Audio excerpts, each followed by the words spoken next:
Saudações em Cristo a todos aqui do grupo. Muito bem, meus queridos. A semana passada nós estudamos sobre um importante rei de Judá, que foi o rei Ezequias, onde a lição nos mostrou, né, o seu íntegro reinado, mostrando lá as reformas que ele fez, a purificação dos lugares sagrados, né, levando o povo a uma adoração nacional. Mostrou também as afrontas de Senaqueribe, como ele tenta invadir o reino de Ezequias, e Deus dá um grande livramento, usando inclusive o profeta Isaías para falar isso, né? Mostrando que depois daquela oração de Senaqueribe, aliás, de Ezequias, né, 185 mil assírios são mortos, sem precisar o rei brigar com ninguém. E hoje, nesta semana, nós vamos estudar a lição de número 12, onde trata sobre o rei Josias. O rei Josias, que também foi um grande rei. O nosso texto áureo, ele traz o texto do segundo livro dos Reis, capítulo 22, versículo 8, onde diz assim: Então disse o sumo sacerdote Ilquias ao escrivão Zafã: Achei o livro da lei na casa do Senhor. E Ilquias deu o livro a Zafã e ele o leu. Já a nossa verdade prática diz assim: nos dias de hoje, Deus ainda levanta homens e mulheres dispostos a combater a cultura da idolatria que se perpetua através das gerações.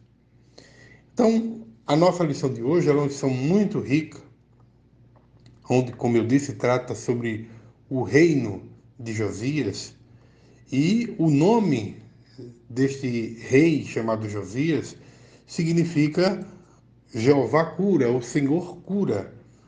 Pode também trazer o significado de o Senhor sustenta. E Josias é interessante que ele foi um rei de Judá que reinou aproximadamente 31 anos, mais ou menos entre os anos 640 e 609 a.C. E ele foi o 16º rei de Judá. Naquela época, Josias, ele foi um dos últimos reis de Judá antes do exílio da Babilônia. E ele também foi um rei muito querido entre o povo, porque diante de tudo que ele fez, né? Ele era filho de Amon e neto de Manassés, e, portanto, da linhagem do rei Davi, né? O seu pai, ele foi, digamos assim, um dos reis que não fez um bom reinado. Nem o seu pai, nem o seu avô, né? Não fizeram um bom reinado. Foram reis considerados ruins, né? Porque eles se dedicaram muito mais ao pecado, à idolatria. No entanto, Josias foi um rei diferente, conforme nós vamos ver na lição. O pai de Josias, pelo fato dele ter vivido essa vida contrária à vontade de Deus, ele foi assassinado por alguns conspiradores, né, depois de 2 anos de reinado. E o próprio povo tratou de eliminar esses conquistadores para resgatar a autoridade dos descendentes de Davi. E Josias ele se tornou rei com 8 anos de idade, em aproximadamente os anos 640, 639 a.C. E isso aconteceu com a interferência do próprio povo. Interessante isso. Foi uma espécie de movimento popular que também foi responsável por eliminar os assassinos também do seu pai. E aí o nascimento de Josias, bem como a escolha do seu nome, foram inclusive previstos na época de Jeroboão. Se você for ler lá em primeiro livro de Reis, capítulo 13, versículos 1 e 2, você vai ver isso, né? O texto bíblico diz assim: por ordem do Senhor Deus, um profeta de Judá foi a Betel e chegou ali quando Jeroboão estava diante do altar para oferecer o sacrifício. Seguindo a ordem do Senhor, o profeta falou assim contra o altar: ó altar, ó altar, o que o Senhor diz é isto: vai nascer um descendente de Davi que se chamará Josias. Veja só, né, a profecia desse profeta, inclusive, diz o nome desse rei que iria nascer. E em cima de você, ó altar, ele matará os sacerdotes que servem nos altares pagãos e que oferecem sacrifícios em cima de você. Ele também queimará ossos de gente sobre você. Então veja que a profecia foi bastante direta, foi bastante objetiva, né?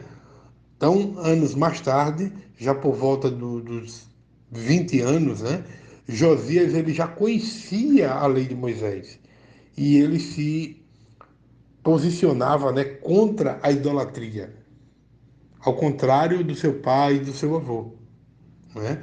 Então, com isso ele destruiu os postes sagrados, né, as imagens, os altares dedicados a outros deuses ali que existia no seu território, né, na sua nação. E o rei Josias ele foi um dos bons reis de Judá, foi considerado um dos bons reis de Judá. Como eu disse, diferente do seu pai e do seu avô, que se envolveu com idolatria. Então, Josias ele prezou pelo culto, o culto verdadeiro a Deus, o verdadeiro culto ao Senhor. Então, ele desde jovem, ele já se dedicou em servir a Deus. Ele decidiu levar o seu povo na obediência a Deus. Então, ele foi um rei que ordenou que o templo de Jerusalém fosse restaurado, conforme a gente vai ver na lição, né? Fez reformas e ele também acabou, inclusive, com os sacrifícios de crianças, irmãos, que eles faziam naquela época ao deus Moloque. E Josias foi um rei que acabou totalmente com tudo isso. Então nós podemos ver que realmente o rei Josias foi um rei, né, que agradou a Deus e nós vamos ver no decorrer da lição o desenrolar de tudo isso. Tópico 1. O primeiro tópico da nossa lição, ele traz como tema Josias repara o templo. O número 1 desse primeiro tópico fala: achei o livro da lei no templo do Senhor. É interessante, irmãos, que o livro da lei, naquela época, estava sendo desprezado. Sim, porque o povo ele estava com o coração voltado para a idolatria. Havia, inclusive, se esquecido do livro da lei do Senhor. Então, o desprezo ao livro da lei, né, pode ser um sinal claro da decadência espiritual de que aquele povo estava vivendo. Então, a infidelidade daquela nação de Judá foi justamente desprezar o livro da lei e não praticar o que estava escrito naquele livro. Até porque o povo não praticava porque eles não tinham acesso, o livro da lei estava perdido, né? O manuscrito do livro da lei tinha sido perdido e justamente foi achado por Euquias, o sumo sacerdote, né? Quando o rei Josias mandou com que ele fizesse os reparos necessários no, na casa do Senhor, no templo do Senhor, e Josias, em harmonia com o plano do rei Josias, né, para essa preservação da estrutura do templo sagrado, esse sacerdote, ele encontra o livro da lei e passou o sagrado volume às mãos de Zafã, que era um escriba letrado e que leu o livro da lei para o rei Josias. Ele levou até o rei Josias e lá leu para ele. Então, alguns estudiosos, inclusive, pensam que esta expressão, ela, na verdade, quando se fala do livro da lei, né, fala do Pentateuco. Mas essa teoria, alguns acreditam improvável, justamente porque o livro ele foi lido durante uma única sessão. Por isso que outros creem, outros acreditam que foi parte do livro de Deuteronômio que foi encontrado e que foi lido. Então, esse livro, né, os rabinos dizem que Acais, Manassés e Amon, eles se esforçaram para destruir todas as cópias da lei. E isso só foi salvo por ter sido enterrado debaixo de um pavimento de pedra por um sacerdote. Já Flávio Joséfo, ele escreveu no século I que sacerdotes piedosos encontraram esse rolo no fundo de um baú no templo. E por muito tempo foi dado como perdido. Então, são várias as teorias que se tem a respeito disso, né? Mas o interessante, irmãos, é que por 75 anos, ou seja, durante os reinados de Manassés e Amon, e durante os 18 anos entre a coroação de Josias aos 8 anos e esta reforma aos 26 anos, as escrituras elas permaneceram perdidas e ninguém queria ler a lei, né? Porque não tinha acesso a ela e, portanto, não a amava como deveria amar. Então, talvez até alguém pergunte, mas como é que pode o livro ficou perdido por tanto tempo dentro da casa de Deus? A questão, irmãos, é que por algum tempo o livro ele esteve escondido, né, por zelo, mas com o tempo o desprezo e o descaso para com o livro, né, aquele livro da lei, e também a idolatria sistematizada das lideranças religiosas, das lideranças civis também, e do próprio povo, fez com que o livro ficasse esquecido. Ficou esquecido. Esta é a realidade. Então, quando a Bíblia ela não é mais consultada, estudada e aplicada, então você pode ter vários, várias situações de corrupção e de depravação espiritual do povo. Então, é esta a realidade. Já no número 2 diz aqui: o rei rasgou as suas vestes. É interessante, né? Porque quando o escrivão Zafã ele recebeu o livro das mãos de Ilquias, ele imediatamente começou a ler aquele livro. E aí o que é que acontece? Não se sabe se ele fez isso apenas por curiosidade ou até mesmo porque o seu coração queimava de desejo por um avivamento. Mas o importante é que ele começou a ler.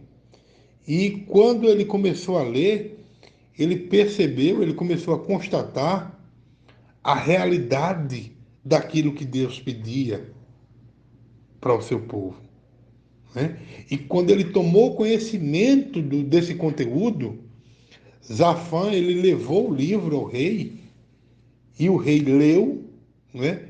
Leu tão desejosamente que ao descobrir as verdades que estavam escritas no livro e diante da compreensão de que havia falhado grandemente em cumprir o seu conteúdo, ele rasgou as vestes, o que na antiguidade, né, para o judeu, aquilo dali tinha um significado espiritual muito grande, Primeiro, o rasgar as vestes, ele servia para expressar a profunda tristeza com que ele se encontrou ou se encontrava naquele momento, mas também aquela rasgada das vestes era uma atitude de arrependimento.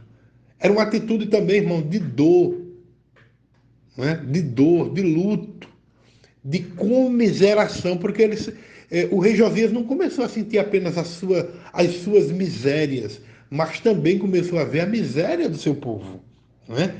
Aquela atitude de rasgar as vestes era uma atitude também de lamento, de profunda dor, né? De pesar profundo, de desolação. Era uma atitude de desespero, irmãos, de reconhecimento do seu pecado e do seu estado de miséria. Mas também, irmãos, era uma atitude de humilhação diante de Deus.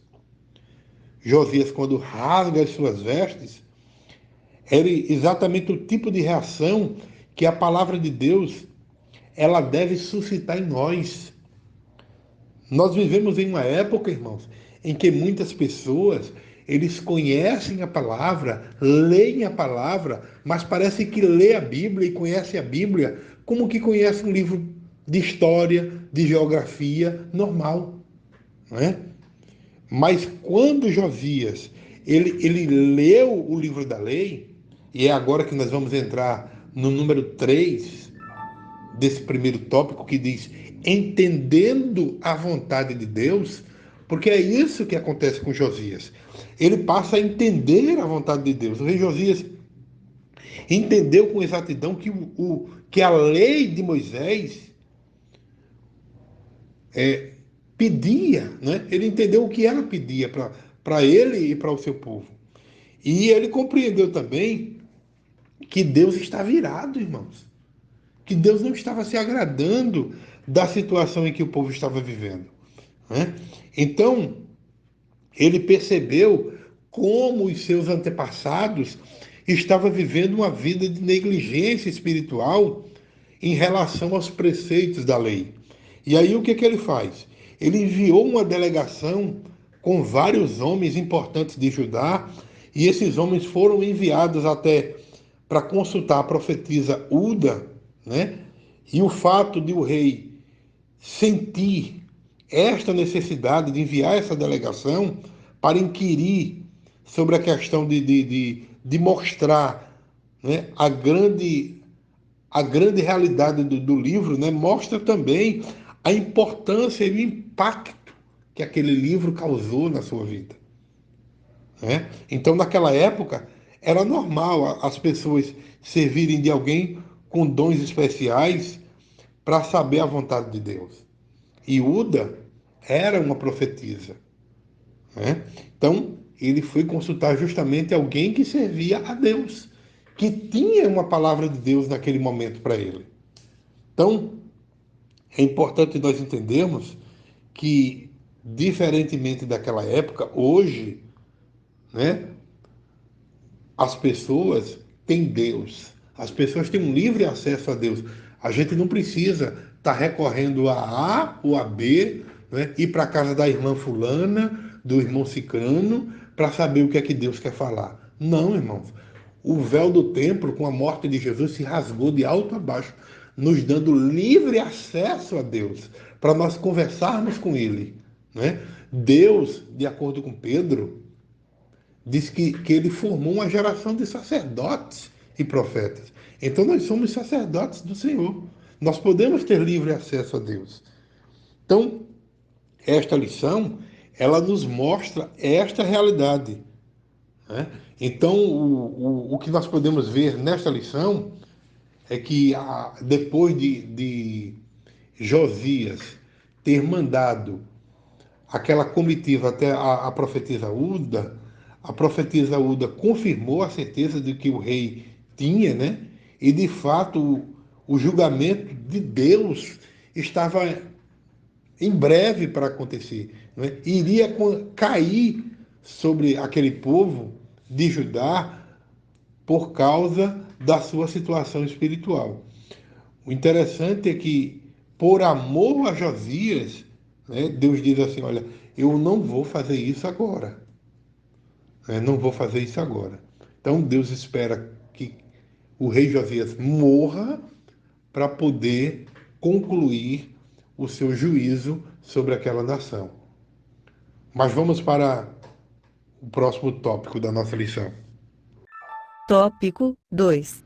O segundo tópico da nossa lição traz como tema a renovação do pacto com o Senhor. O número 1 desse segundo tópico fala sobre a leitura do livro diante do povo.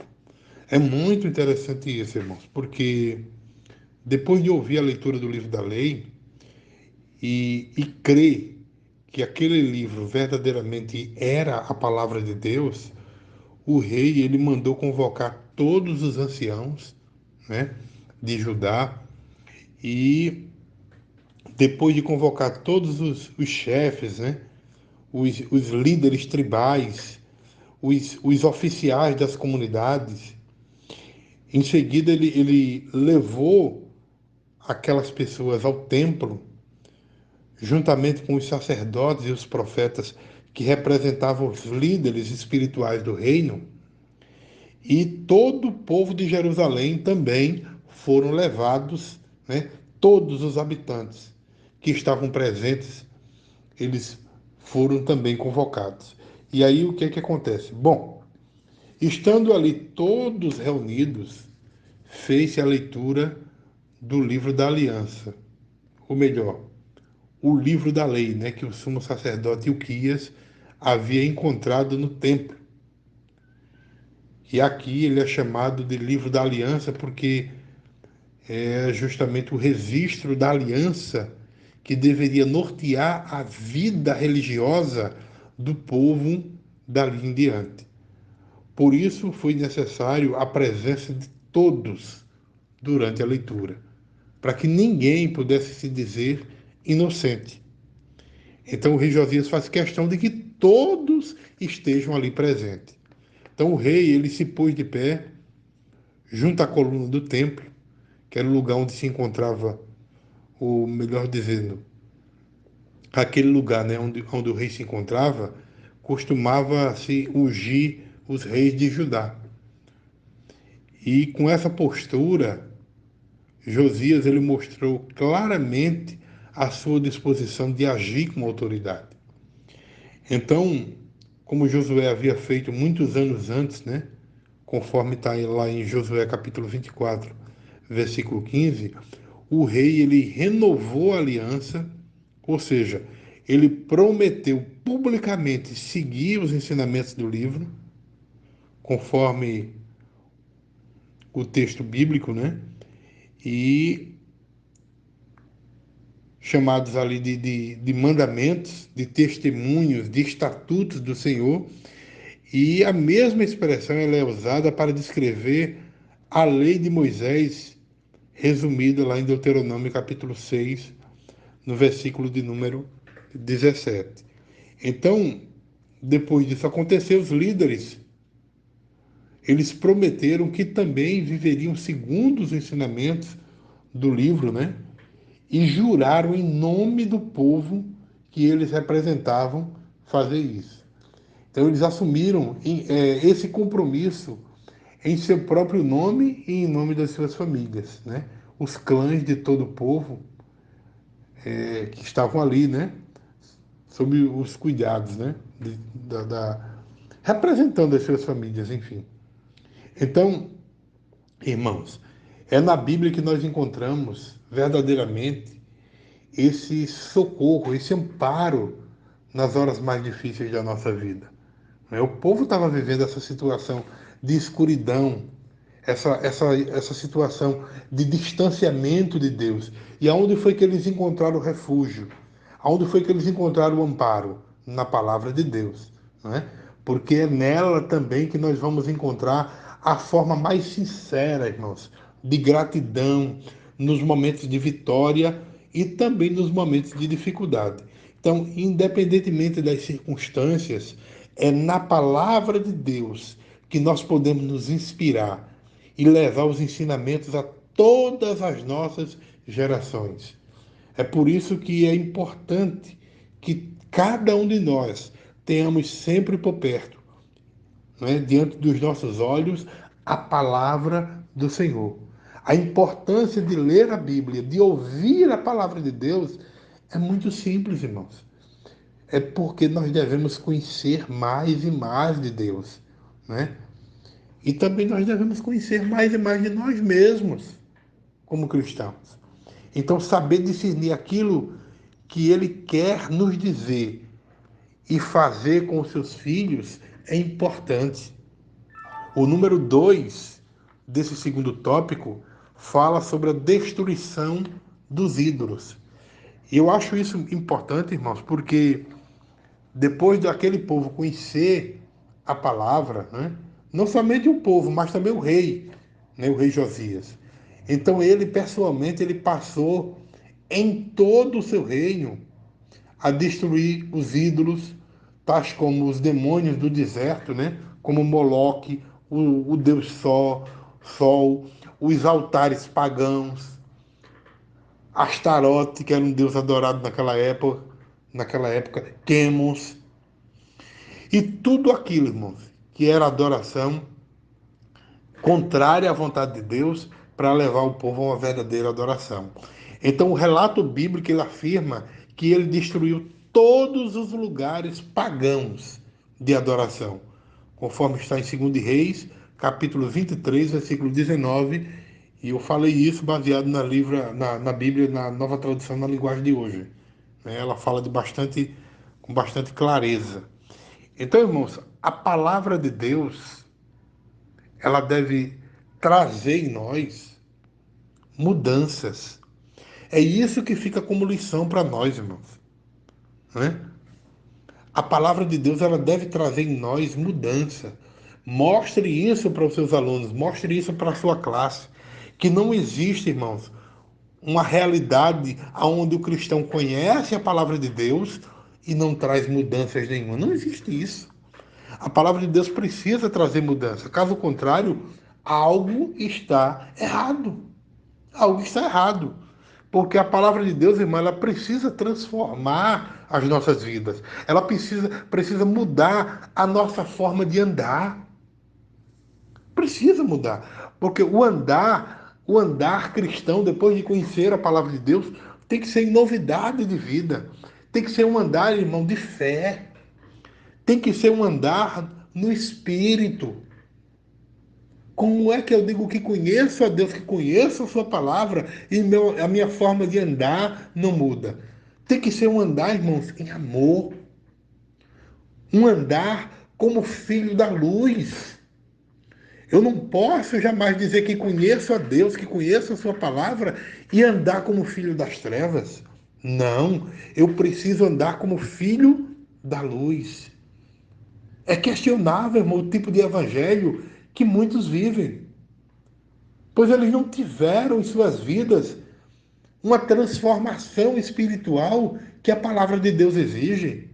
Quando nós conhecemos a Deus através da sua palavra, a nossa visão de vida, a nossa visão de mundo, ela muda. Porque a palavra de Deus, irmãos, ao penetrar dentro de nós, ela é capaz de produzir mudanças profundas em nossas vidas. Quando nós sabemos a vontade de Deus, então nós temos um guia, irmãos. Nós temos um roteiro para saber navegar na nossa vida, para saber caminhar nesta vida como cristão. Um cristão que diz que conhece a Deus e conhece a sua palavra e a sua forma de viver não muda, não dá para entender e conhecer a Deus dessa forma. Que Deus abençoe. Tópico 3.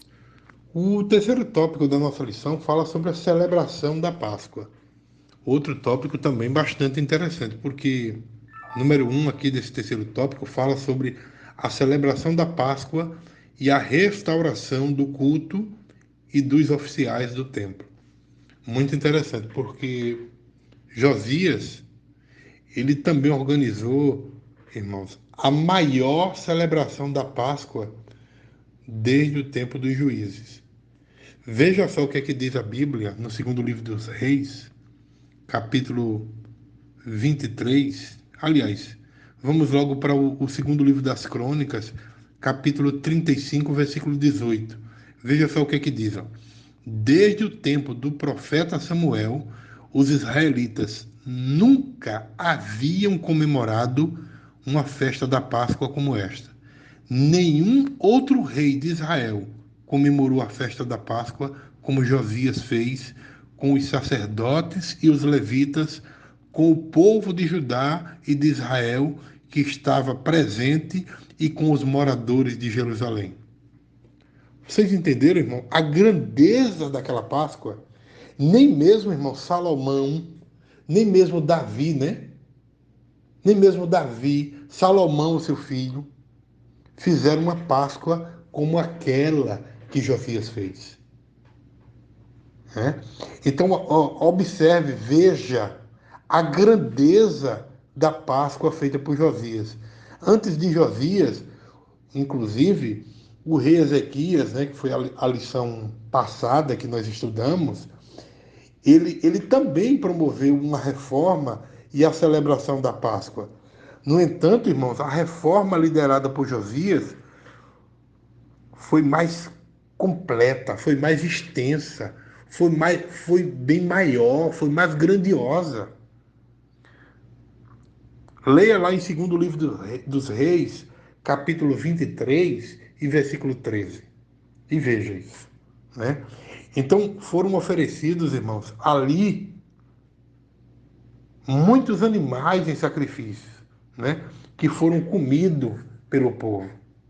Ao todo, foram oferecidos mais de 37 mil carneiros e cabritos. Imagina, irmãos, mais de 37 mil carneiros e cabritos. Foram oferecidos mais de 8 mil touros. Mais de 8 mil.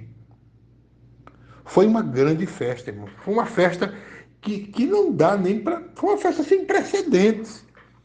E essa festa, irmãos, ela foi tão grande que ela durou 7 dias. 7 dias. A Páscoa, ela foi comemorada com uma atenção toda especial. As instruções dadas na lei foram seguidas à risca, porque o rei Josias fez questão de que fosse cumprido tudo isso. Então ele restituiu os oficiais, né, como os sacerdotes, os levitas, os cantores, os guardas do templo, e ainda ofereceu sacrifícios e holocaustos conforme manda a lei. Então, irmãos, Josias ele valorizou tanto as coisas de Deus que inclusive ele pôs a arca do santuário no templo, trouxe ela de volta. Né? É interessante observar que a arca da aliança ela não estava no lugar santo dos santos, conforme mandava a lei. Né? Então, o que nós podemos ver é que havia uma negligência nos tempos da adoração daqueles falsos deuses. Havia uma negligência. Nós não sabemos em que local, por certo, a arca estava. Mas de uma coisa podemos ter certeza: ela não estava no Santo dos Santos. Não estava. E era o local ideal onde aquela arca deveria estar. Era o local certo. Né? Então havia uma negligência. Não é? Algum rei anterior, em conveniência com os sacerdotes e de forma relapsa, irmãos, eles haviam tirado a arca do lugar santo dos santos. Mas a reforma de Josias, ela foi abrangente, porque até mesmo os detalhes foram observados. Não é? Então a arca da aliança ela voltou para o seu lugar ideal. O número 2 desse terceiro tópico fala da maior Páscoa da monarquia. A maior Páscoa. Foi como eu disse, irmãos. Realmente foi a maior Páscoa. Né? Davi, que foi considerado um grande rei, Salomão, que também foi considerado um grande rei, nenhum desses irmãos realizou a Páscoa que Josias realizou. Isso não quer dizer que eles não realizaram Páscoa. Não é isso. É a grandeza da Páscoa realizada por Josias. Isso sim é que nos chama a atenção. Então, a Páscoa comemorada por Josias, né, pode ser chamada da maior Páscoa da monarquia, né, porque nós podemos ver que o que Josias fez foi um retorno do povo a Deus. Não há um detalhe quanto àquela época que Josias, da forma detalhada como ele comemorou a Páscoa. Mas nós podemos entender que ela foi celebrada todos os anos.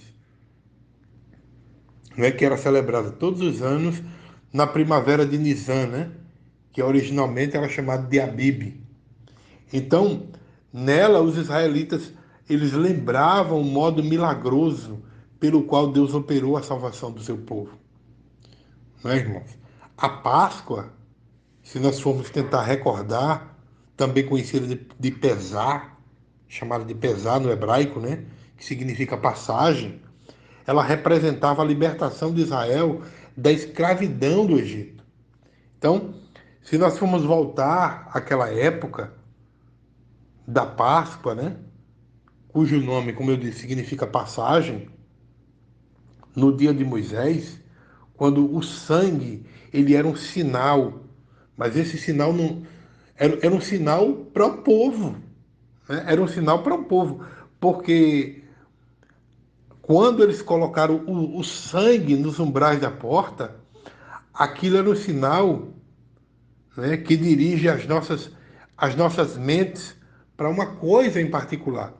Então, quando nós vimos é interessante, quando você vai andando e vê em algum canto uma caveira com dois ossos, o que é que você entende? Uma caveira com dois ossos cruzados. Você vê que aquilo dali é um sinal de morte, de perigo. É um sinal que aquilo dali representa. Quando você, por exemplo, vê um M amarelo, muito conhecido, né? É o sinal do McDonald's. Então, cada coisa, irmãos, ele traz um sinal daquilo que ele representa. Por exemplo, os sinais de trânsito, né? Também nos indicam alguma coisa. Quando você deve parar, quando você não deve parar, quando você deve prosseguir, aonde você deve entrar.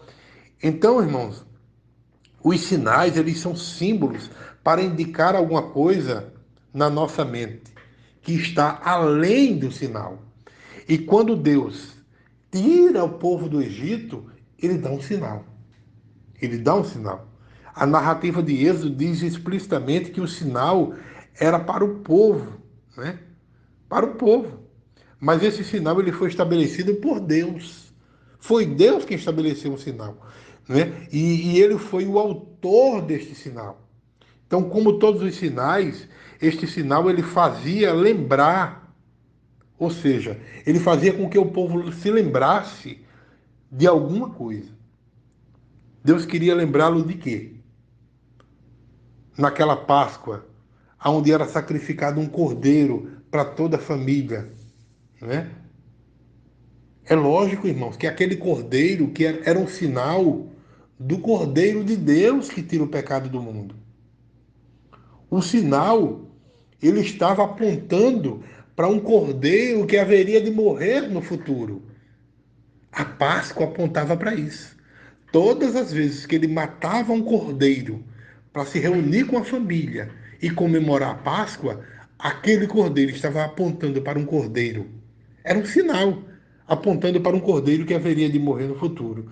Então o sinal estava lá, né, para indicar a morte de Jesus.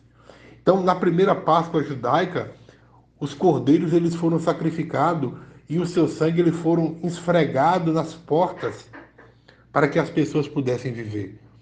Então, este sinal, irmão, indica também que Jesus ele é o Cordeiro de Deus oferecido, né, onde ele oferece o seu sangue para também dar vida a todos nós. Então, irmãos, nós podemos ver aqui neste tópico que a partir do do apego de Josias às leis de Deus, da obediência dele às leis divinas, o avivamento veio. Mas por que foi que o avivamento veio? O avivamento veio por causa do reconhecimento do pecado, por causa da humilhação. O avivamento veio, irmãos, porque eles buscaram a Deus, buscaram a sua vontade. O avivamento veio porque eles renovaram a aliança. Quando tudo isso acontece, o avivamento vem, sem sombra de dúvida. Conclusão. Nós queremos concluir esta lição afirmando que o rei Josias foi um dos bons reis de Judá. E é interessante que, diferente do seu pai e também do seu avô, Josias foi um homem que prezou pelo culto ao verdadeiro Deus. O rei ele havia interrompido a adoração aos falsos deuses em Judá e ele destruiu os altares que servia de paganismo, de adoração a outros deuses, e trouxe um grande avivamento no meio do seu povo. Mas é importante entender que tudo isso só aconteceu.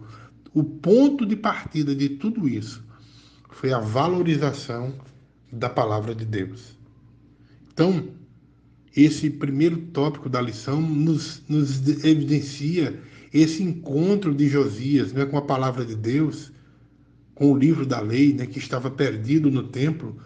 E quando esse livro ele é achado e ele é mostrado para o rei Josias, e ele percebe a vontade de Deus, e como essa vontade de Deus foi violada, Josias ele rasga as suas vestes, humilha-se diante de Deus e em seguida, por meio da profetisa Uda, ele compreendeu a vontade divina para fazer novas reformas que o seu povo realmente precisava. E a lição que nós podemos aprender aqui é que a prática da leitura, da meditação da palavra, da vivência da palavra, não é? Quando você medita, quando você estuda, essa palavra ela nos conscientiza sobre os nossos pecados, irmãos. E ela nos revela, debaixo da direção do Espírito Santo, o verdadeiro estado da nossa alma. Quem pratica a meditação da palavra toma consciência da sua verdadeira natureza e prostra-se diante de Deus em humilhação e súplica. Outro ponto importante que nós podemos ver nesta lição foi a dedicação do rei em destruir os ídolos da nação. Esse trabalho, irmãos, ele começou, como eu disse, com a leitura da lei diante do povo. Veja que em tudo a palavra de Deus tem preeminência, não é? Depois que a palavra de Deus foi lida diante do povo, a consequente renovação de um pacto com o Senhor aconteceu. E desta forma, Josias ele tirou os ídolos do meio da nação. Havia um impacto de amor no coração por causa da compreensão da palavra de Deus. Quando o povo entenderam a vontade de Deus, não tinha como eles não mudarem. E por último, irmãos, através da leitura, né, da meditação dessa lição, nós podemos aprender que a idolatria ela não consiste apenas de alguém fazer uma imagem, de fazer um Deus ou de um santo, né, e prostrar-se diante dele para adorá-lo. Tem gente que pensa que idolatria é só isso, né? É possível que alguém erga um ídolo também no coração, o que diante de Deus também é a mesma coisa. Um dos grandes enganos que nós podemos cometer, irmãos, é pensar que a idolatria é algo distante dos cristãos. Não está tão distante.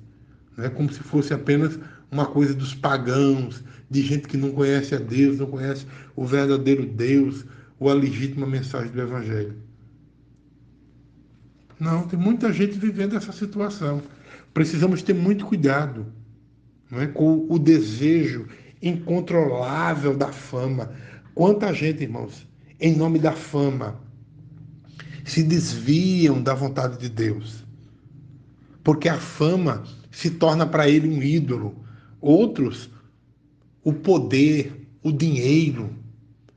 E em busca de poder e de dinheiro, ele despreza a lei do Senhor. Porque o poder e o dinheiro também se tornou, na vida daquela pessoa, um ídolo. Já outros, a busca ansiosa por reconhecimento. E ele naquele afã, naquele desejo de ser reconhecido, esquece de Deus, esquece das leis divinas, foge da vontade de Deus, porque o único desejo do coração daquele ou daquela é reconhecimento pessoal, é fama, é glória. Outros, irmãos, têm como ídolo posições eclesiásticas. Infelizmente, nós vivemos nesta realidade, né? Essa disputadíssima de desejo, né? de querer crescer eclesiasticamente, de querer conseguir a todo custo crescer eclesiasticamente. Mas talvez alguém pode me perguntar, mas a Bíblia diz que se alguém deseja o episcopado, excelente obra deseja. Isso não é verdade? Sim, é verdade. Mas você precisa desejar isso com bons propósitos, seguindo bons caminhos, e não um desejo incontrolável de chegar lá. Porque quando alguém deseja um, um, uma posição eclesiástica de forma incontrolável, ele não mede esforços, irmãos, para chegar ali. E isso se torna uma idolatria. Porque ao não medir esforços, ele passa a fugir da vontade de Deus. Ele passa a seguir trilhas, a seguir caminhos que não agrada a Deus para poder chegar lá. Desejar o episcopado é algo excelente. Mas por que você deseja? Para que você deseja? É isso que precisa ser pensado. Então, outras pessoas têm ídolos, né, que passa a deixar o nosso Deus em segundo plano. Então, irmãos, esse tópico ele nos mostrou a vivermos uma vida de retidão. Aquela Páscoa que também foi comemorada, né? Que havia aproximadamente, talvez vários anos que não se comemorava a Páscoa. E aquele avivamento, irmão, mediante a palavra de Deus, ele restaurou a celebração da Páscoa, que o povo já nem pensava nisso mais, né?